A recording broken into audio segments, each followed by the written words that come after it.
वहीं नागौरी के दामोदर कॉलोनी स्थित राम मोहल्ला राम द्वारा हेम भवन में आयोजित किए गए श्रीमद् भागवत कथा ज्ञान यज्ञ कथा महोत्सव की पूर्णारती हुई। यह कथा का वाचन राम मोहल्ला और सूरत राम द्वारा के उत्तराधिकारी संत हनुमान दास महाराज ने किया।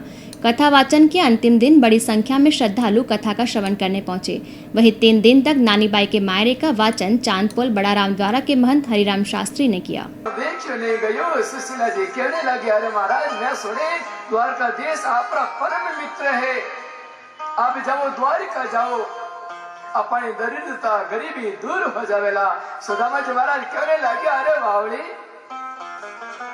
लोभ की बात अपने नहीं करनी, जीवन में लोभ नहीं। अगर मित्र धनवान है तो मित्र काम आवेला, मित्रो धन अपने काम नहीं आवेला। कहने लगे, अरे भगवान रा दर्शन दे, दर्शना से गरीबी दूर हो जावेला। सुदामा जी महाराज ने बार बार समझावे और सुदामा जी महाराज धीरे धीरे तैयार